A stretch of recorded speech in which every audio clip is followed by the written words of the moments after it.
I had been talking to other people, meanwhile, trying to go out and interview, and they'd all said, number one, if you want to get work in photography, move to New York. And I heard that over and over again. Yeah, if you want to be a photographer, move to New York. Move to New York. That was constantly what everybody said to me. And I didn't want to go to New York. I'm in San Francisco. That was photographer Doug Salin. I'm Jeff, and this is Storied San Francisco. In this podcast, we meet and get to know Doug. We first met him when we recorded with former SF Poet Laureate Kim Shuck, Doug's partner. Born and raised in Marin, Doug went to school in the South Bay and moved to the city shortly after college. Toward the end of part one, he starts to trace his family roots, both from Europe and several generations in San Francisco. Here's Doug. So, because I used to sing in choirs, and I would sing everything from baritone and bass to tenor. Oh. So my voice has a natural range that's You're the everything I guy. In many ways, I have very few interests on my own, but I just sort of stumble into things and I go, I'm ultimately a very curious person. Oh, that's a good quality. So and you said earlier you're a problem solver. Yeah. So, I mean, I don't come in with any preconception. I walk into a space and I go, oh, that seems interesting. I'm bored. I'm easily bored. And so I'm always looking for things that will focus my energy. Right. For a limited period of time. I also don't, because I get bored, I don't want to do things that last a long time. Right. I don't want projects I don't want to work for more than a day on something. Okay. So I don't want to work in an office. I don't want to be doing a 6-month project. I want something that's 3 hours, 4 hours, and I'm done with it. Yeah. So it's that instant gratification, but how do you find something you can monetize that's on that shorter level that's not project based? Money. So everything I do is super fast, and like cooking. I don't like to cook for things that take more than an hour, but I like to make really nice food, but it has to be fast. Yeah. So everything. You ever make paella? It takes a long time to make paella. It's about an hour. Yeah. I would say. It's really fun to make. I make a spaghetti sauce in an hour. I make a shrimp etouffee in an hour. Oh, yeah. I make a chocolate mousse cake in an hour. All right. So, but that's when I'm bored after that. Right. So it all has to sort of fit within that time before my brain just says I've had enough of this. Got it. If you got to work that hard, it's not worth doing it. Interesting. So I can see it's not how I operate, but I can respect it. Yeah, because I have such OCD and ADHD that's never been diagnosed, but I don't enjoy reading. Because it's sitting with something for a very long. Yeah, I'll get about 6 pages in, and then my brain starts flashing around, and I can't even hold on to what I'm reading. Right. I now have to go back and start reading a page again. Again, right? You do the thing where you're scanning and it's going in, but not sinking in. It's not sinking, yeah, and I've learned to just get up and do something else. It's just not worth it at that point. Right. But if I'm totally engaged, I could go for quite a while. But as soon as that engagement stops, which for me is quite quickly, right, it's like it's time to move on to something else. Okay. So that being said, I like the excitement of where things can go in an hour or a couple hours, or how they can transform, and then things that are always on the edge of being a disaster in 3 or 4 hours. So my former spouse would design these elaborate meals and start cooking them, and they would go terribly south, and she'd just turn them over to me and say, can you make this work? And I go, yeah, because it's a mess, right. And it's like, okay, I can see where the timing is. I can see how to make this come out so that all the dishes are done at the right time. So everything, it just becomes clear to me how to make it work. So as a photographer for 30 years, I could walk into a space that was raw and go, okay, I think I can see what it's going to look like after 5 hours of prep. I know what that picture is going to look like, and I can do it. 4 or 5 hours later, it's done, and I can go home. Well, yeah, You know, that's so a good quality to have as a photographer. It's really good. We're back where we've recorded before. This might be the first time we've done that where it's not a bar or a restaurant or a cafe or something. But and who the heck are we listening to? That's a good question.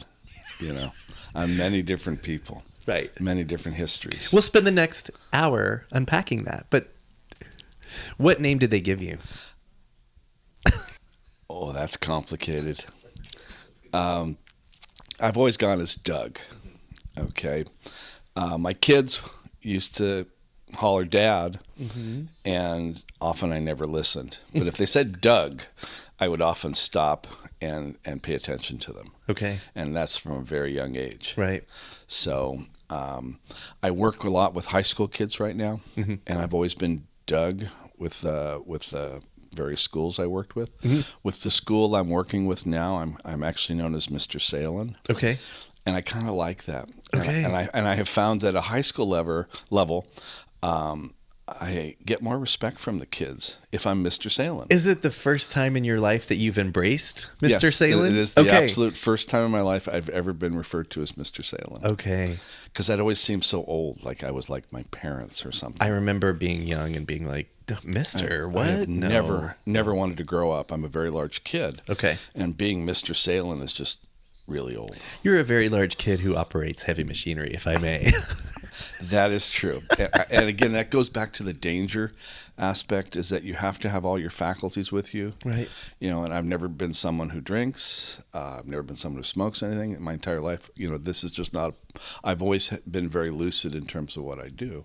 Okay. So even though I can operate machinery and it's dangerous, I feel somewhat confident that I can get through it. Yeah. But it still scares you. You still have to know what you're doing, and you still have to know what can go terribly wrong. You showed me that rougher and told me what it does, and I immediately pictured, body parts getting roughed. Things can happen, not, I recently cut myself pretty badly, and I probably needed several stitches, but I had a golf date the following day, so I chose to put some pressure on it, and I thought that I could still swing a golf club, that it wouldn't, I seem to have avoided the tendons and the juicy bits. I'm guessing you didn't play with a handicap that day. You just went right into just it. Band-Aids, that's all. Yeah. And afterwards, I decided, well, I'd take a look at it, and then I called up Kaiser afterwards.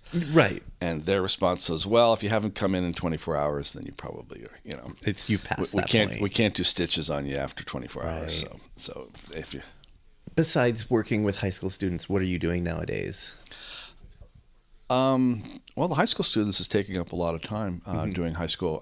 I'm working as a mentor in high school robotics programs here in San Francisco. Okay. In various high schools, or? Over the last 6 years, I've worked with 5 different high schools. Okay. And currently I'm working with George Washington High School. Oh, yeah. And Over kind of in my neighborhood. Very, very nice robotics program, a nice culture, run by a couple of very dedicated teachers who are doing a fabulous job, and a whole host of kids who seem eager to get in and work.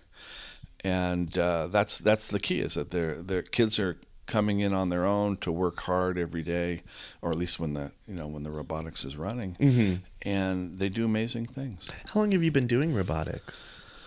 Well, I mean, I've always been a photographer. Right. Since I was about 4.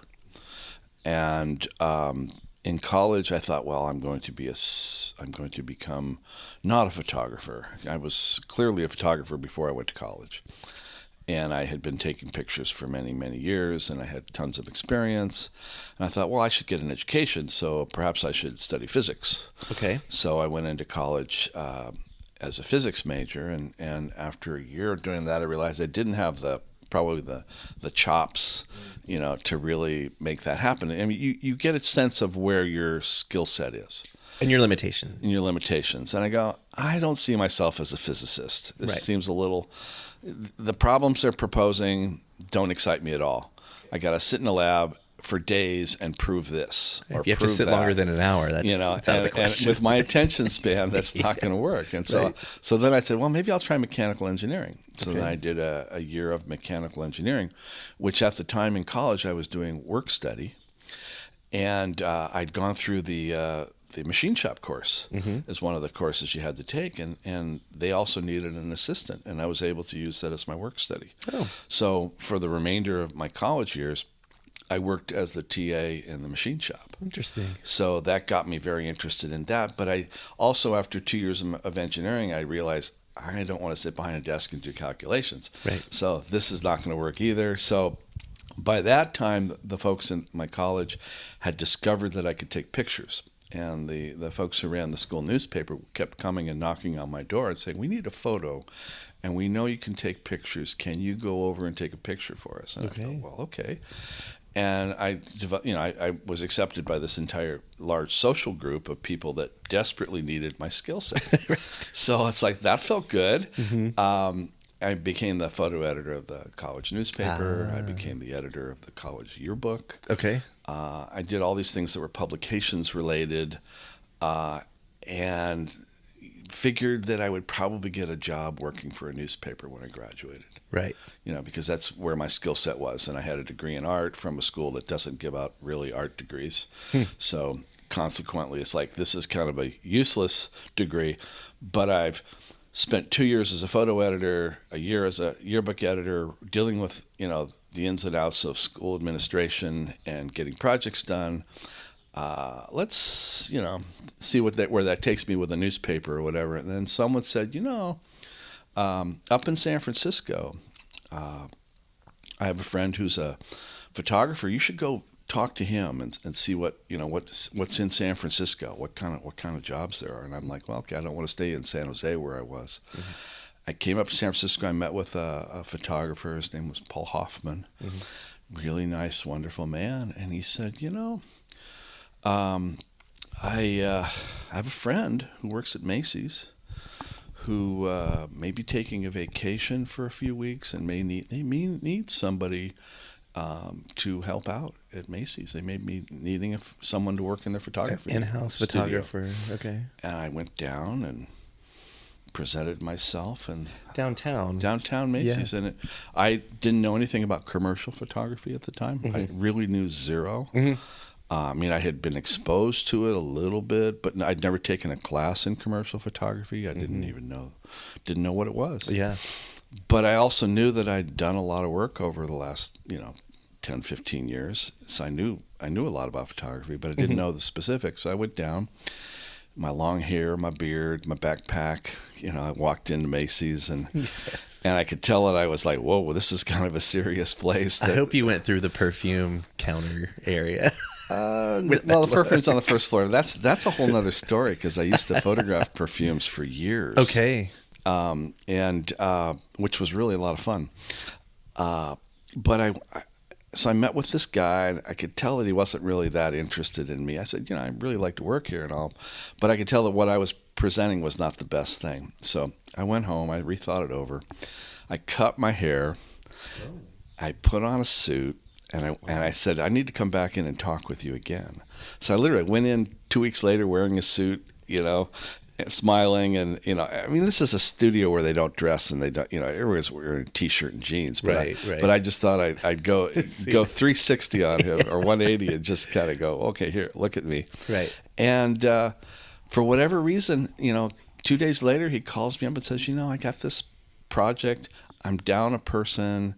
Can you work in a darkroom, And I go, yeah, sure, I can work in a darkroom. No longer at Macy's. At Macy's. Oh, at Macy's. At Macy's. Darkroom at Macy's. Darkroom at Macy's. Wow. And I had been talking to other people, meanwhile, trying to go out and interview, and they'd all said, number one, if you want to get work in photography, move to New York. And I heard that over and over again. No matter what type of photography we're talking. If you want to be a photographer, move to New York. Okay. Move to New York. That was constantly what everybody said to me. Right. And I didn't want to go to New York. I'm in San Francisco. Lovely town. So I went in. The guy gave me a job for for 4 months in a darkroom, which they handed me all this large format stuff, which I knew nothing about, which is 4 by 5 inches up to 8 by 10 inches, and said, "Can you process this?" And I go, "Sure." "Oh yeah, no problem." Yeah. They said, "Well, there's the chemicals. It's more chemical engineering than mechanical." And I'm like, my job is I can figure stuff out pretty quickly. Right, problem solving. If not, you ask someone. You learn how to ask questions. So I'm working there for the 2 weeks while someone's on vacation.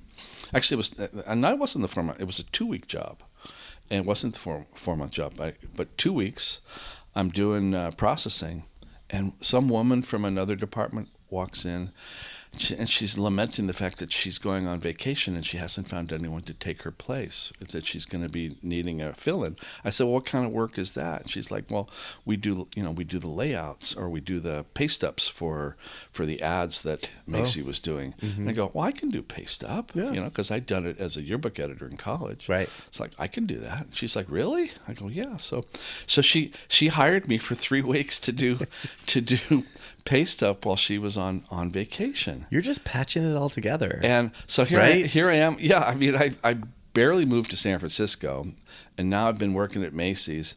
And the gentleman who was the assistant manager of the photo studio came back and said, "We've got a position for 4 months that'll get you through to December. Do you want it?" I said, "Well, they actually pay me better over here doing paste up." Right. And he said, "Well, let me see what I can do." So he comes back, and I get like a raise. I've only been there a couple weeks. In the darkroom, and I get a raise to go back and work in the darkroom for a couple weeks. Okay. And here I'm at Macy's, and it's like the staff in the photo department is close to 30 people. It's a huge operation. Wow. Okay. So advertising was about 100 people, and the photo end of it was about 30 people just to do the ads you'd get in the newspaper every day from Macy's. Everything from the Herb Cain ad to, the catalogs that you'd get in the mail. They hadn't launched the weekly sort of thing you'd get in your newspaper every week. That hadn't happened yet. The pull-out ads? The pull-out thing. Yeah. It used to be originally called Macy's California many, many years ago. It was a whole big thing. Mm-hmm. But I'm there for 4 months, and then the next thing I know, I'm there for, like a year. And just about after I'd been there a year, like, they were doing a remodel, and I had built several darkrooms in college and in high school, and on my personal ones, and I'd done a lot of the logistics of doing that. Mm-hmm. And the gentleman who was running it had worked with the architects at Macy's, and they were going to do this specific remodel, and we were going to be torn down for several weeks. And I went and looked at the plans, and I said, they don't make a lot of sense to me. So I drew up an alternate plan, and I went in and presented it to the manager, and I said, if you did this rather than that, you'd save tons of time, tons of money, and we'd be more efficient in the end. Right. And lo and behold, they were close to doing it. The new construction, he decided to do what I suggested. Wow. That I'd saved him enough, because they needed someone who really understood what was going on in photography. Right. And I was able to come in and give them the answer that they needed. So I think that speaks to your sort of different, like you're not maybe a master, but you're pretty good in a lot of different things. I look at the situation, I try to come up with, I think, is the best solution at that given time. And a lot of times they aren't, but sometimes they are. But also it's what you bring to, like, a lot of experience. The experience and the knowledge from doing things. And so within literally a couple weeks after that happened, he offered me the position as being the assistant manager of the studio full time. So I had barely been there a year, and I'm now the assistant manager with 30 employees, and I'd gone from being a union employee to now I'm a management employee. Right. And I'm like, what this? And so now all of a sudden, like, your friends are maybe not quite your friends anymore. Oh. It's a little bit of different vibe, because you've sort of crossed the line. But did they call you Mr. Salin? No, I was just Doug, or something. You weren't at that level or yet. something worse. Something worse. Depending on who we're talking I've to. had several names over the years, and so I still hadn't learned how to take a picture, though. I was still, a darkroom Commercial picture. I still hadn't learned how to be a commercial photographer. Okay. I had a lot of experience with theatrical photography and sports photography, things that I could have taken to, and just journalism on the street photography, but not commercial work. Okay. And the way to view commercial work is you start with a blank slate in a dark room, and everything that is in the picture you have to create in a commercial setting. Right. A fine artist or an art photographer or a photojournalist is primarily photographing what they come across. Right. A commercial work, you start from zero, start from scratch. You create the entire image. Interesting. And I was around some very skilled, amazing people who taught me about light and taught me how to compose and how to put it together from scratch. And so over the next 4 years, I learned from these guys that I was sort of managing, although they told me what to do a lot of the times. And so consequently, I'm learning about the craft while I'm managing it. Mm-hmm. A little faster forward, that they finally decided to take the whole operation and turn it in and make it freelance. Okay. Because at that time, it was union, and they're like, okay, let's get rid of the union here. Mm-hmm. Let's turn it into a freelance operation. Then we don't have to worry about all kinds of other issues. And like what workers care about. Well, there was a basic flaw in our structure, and that was you had strong unioned employees who'd been there for many, many years, and you had a management structure that would come over and say, I'd really like to photograph this way, because you're the art director, and the photographer would basically tell you to go take a hike. This is what I feel like doing, and that's what I'm going to do for you. Mm-hmm. There wasn't enough power in the management to make the photographer sort of shoot it the way you wanted to. Right. Which does exist in business. When you're working for a client, generally the photographer doesn't usually stand up to the client and say, no, we're going to do it the way I want to do it. Right. So, although as a professional photographer, that is what I did. Okay. So I adopted that philosophy of the photographer is always right and not the client. Can we take a step back real fast? We can go back. I'm loving this story. It's I feel like, part of it that's sort of salient for us is the decision to come back to San Francisco. I think when we met, you told me about your family. Let's go back to your family and where you were born and what the world was like in your little corner back then. Well, I grew up in Marin. I grew up in San Rafael. My parents had a house in San Rafael. My mother was born in San Francisco. So she's a native San Franciscan, sort of. I say that word native loosely. Right. I know. She was born there. We can extrapolate that. Her father was born in San Francisco. Okay. And was your mother Jewish? Am I totally making that up? My mother's family was Jewish and on the Reform side of Jewish. Okay. Her mother was born in the Central Valley and was Jewish. Okay.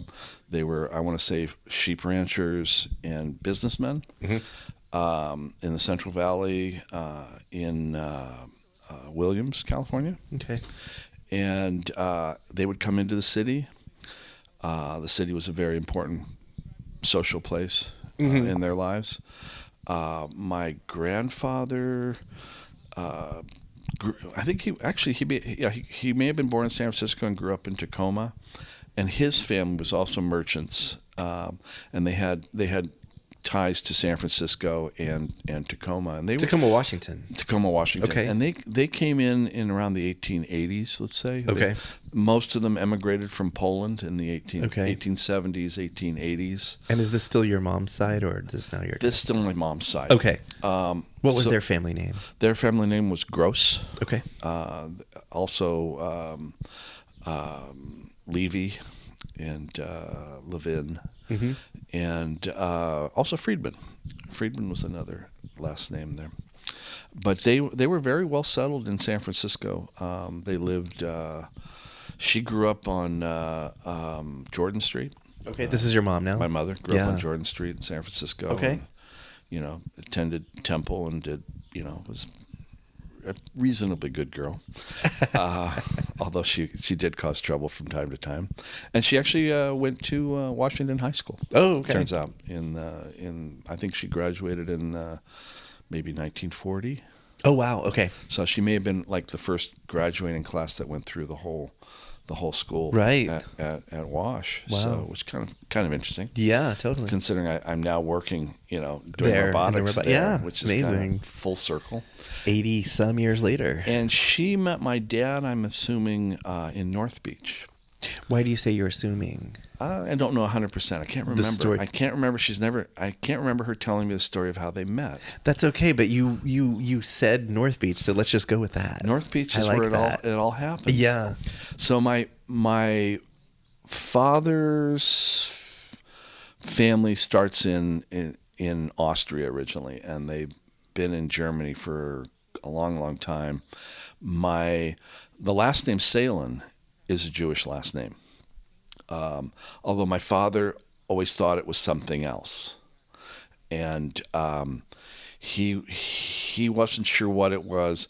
He just had always believed that his grandfather, his great grandfather, had changed the last name. Okay, somewhere back up the line. Back up the line in where it was sketchy as to his great grandfather's origins, and it turns out it's because his great grandfather had an illegitimate sister that he didn't want anyone to know about back in Germany, so that he kind of kept his private history. His history was very private to him, and it turns out that he did change his name, but he changed his first name. So he went by Bernard, and his birth name was Baruch.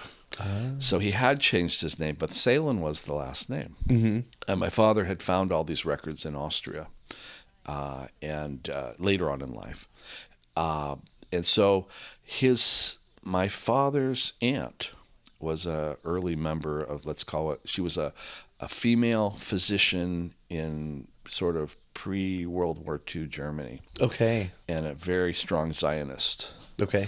And she managed to get herself arrested for her political whatever in the early days of the Nazis, and was sent to a camp. Okay.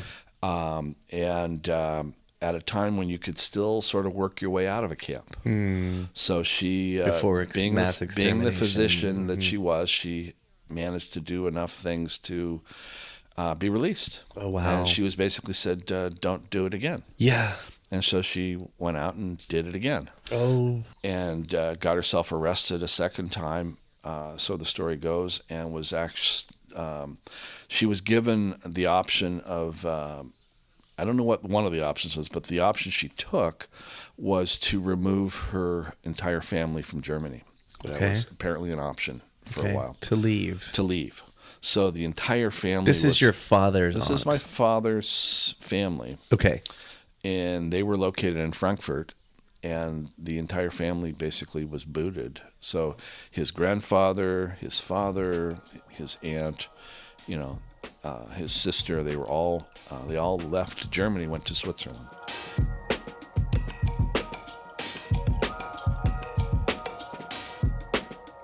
That was Doug Salin.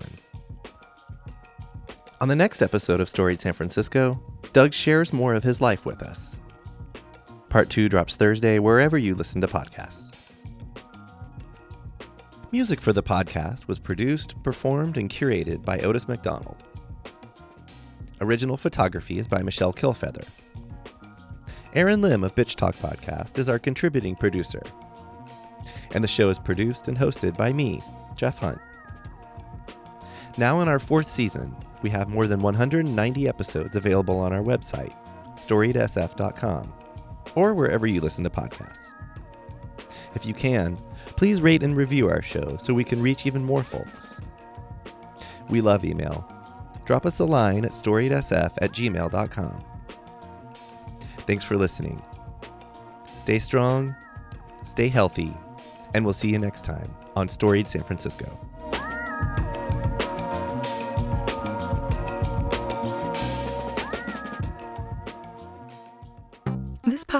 is a proud member of the BFF.FM podcast network. Learn more at podcasts.bff.fm. BFF.FM, best frequencies forever.